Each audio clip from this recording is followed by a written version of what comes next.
Texas y California son territorios de los Estados Unidos que alguna vez pertenecieron a México, perdiendo el 50% de su región en 1848 y siendo un evento histórico que aún causa polémica. Sin embargo, existe un periodo de tiempo en que México inició un proyecto para reconquistar Arizona, Texas, California y Nuevo México. Estoy hablando del Plan de San Diego. El proyecto crearía el Ejército Libertador de Razas y Pueblos, que reclutarían a mexicanos, afroamericanos y nativoamericanos para rebelarse contra Estados Unidos. Su principal objetivo era liberar a Texas, Nuevo México, Arizona, California y Colorado. Luego se convertirían en naciones independientes que con el paso del tiempo serían anexados por México, además de que existía la posibilidad de tomar más estados. El 20 de febrero de 1915 comienza una masiva ejecución de hombres americanos mayores a los 16 años, en que solo se salvaron los ancianos, mujeres y los niños. También aquellos mexicanos americanos que no quisieron apoyar el plan fueron eliminados. Las utópicas naciones protegerían a los afroamericanos y a los nativos, ya que eran muy maltratados por la sociedad durante aquella época, además de que eran una minoría.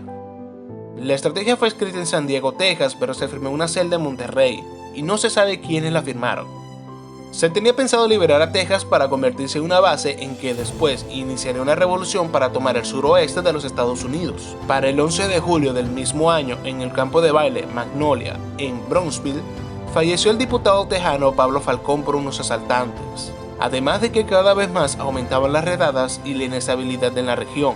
Sin embargo, el plan aún no había comenzado, debido a que el huertista Basilio Ramos fue capturado en Brownsville y traía una copia del plan de San Diego. Los Estados Unidos se habían enterado del plan y las redadas causaban mucho daño en la propiedad pública y privada. Usando el estilo de la guerra de guerrillas, se habían creado varias pequeñas bandas formadas entre 25 a 100 hombres, y llegaron a dañar severamente los postes y cables de los telégrafos americanos.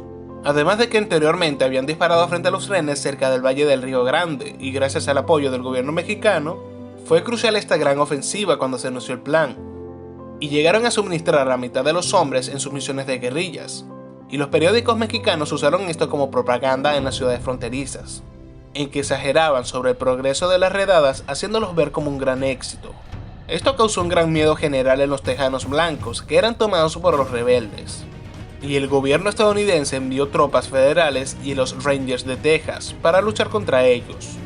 Tenemos que recordar que por aquella época México vivió una gran época de inestabilidad, como fue la Revolución Mexicana, en que constantemente llegaban y caían líderes mexicanos, y al reconocer al presidente de los Estados Unidos, Woodrow Wilson, a Venustiano Carranza como el líder legítimo de México el 19 de octubre de 1915, le daba un gran apoyo internacional en que terminó ayudando, usando ese ejército para ayudar a los americanos y eliminar a los rebeldes, y así calmar todas las revueltas.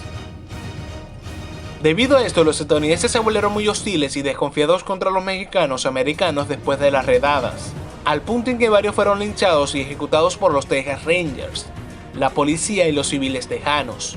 Se fundó la Liga de la Ley y el Orden de los Justicieros en 1915, para evitar un posible levantamiento por los mexicanos. Desde 1915 hasta 1916 fallecieron más de 300 mexicanos en Texas. Y para marzo de 1916, el revolucionario mexicano Pancho Villa Llano invadió Columbus, Nuevo México, y el gobierno americano comenzó una expedición para atraparlo, en que casi comienza un conflicto mayor con México. Si te gustó el video, compártelo con tus amigos. No olvides suscribirte a mi canal. Espero que te haya gustado mi video. Sin más que decir, me despido.